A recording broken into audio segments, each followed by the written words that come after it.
আসসালামু আলাইকুম, ধন্যবাদ ফজল লার্নিং ইংলিশ কেয়ারে। আজকে আমি তোমাদের শিখাবো how to change assertive into interrogative.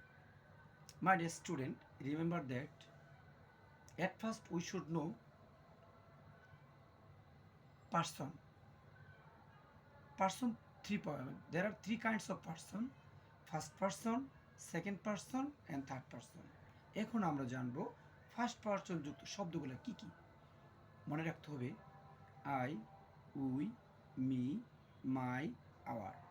Next, এখন আমরা জানবো সেকেন্ড পারসন কি, ইউ অ্যান্ড ইউর্স। লাস্ট আমরা জানবো থার্ড পারসনগুলো কি, হি, শি, ইট, দে। এক কথায় আই, উই, ইউ বাদ দিয়ে পৃথিবীতে যা কিছু আছে আমাদের এটা মনে রাখতে হবে, সব কিছুই থার্ড পারসন। যেমন একটা এক্সাম্পল দিচ্ছি, হি ইটস রাইস। এখানে মনে রাখতে হবে সেন্টেন্সের শুরুতে সাবজেক্টিভ হিসেবে কাজ করেছে হি, এবং সাবজেক্টের পরে আছে মেন ভার্ব ইট, মেন ভার্বের পরে আছে অবজেক্ট। তার মানে আমরা বুঝতে পারলাম এখানে আছে সাবজেক্ট, মেন ভার্ব প্লাস কি অবজেক্ট।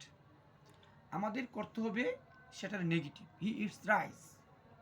তাহলে নেগেটিভ করতে হলে আমাদের মনে রাখতে হবে যেহেতু সাবজেক্ট থার্ড পারসন সিঙ্গুলার, সেক্ষেত্রে আমাদের সাবজেক্টের পরপরই এখানে ডাজ লিখতে হবে, ডাজ।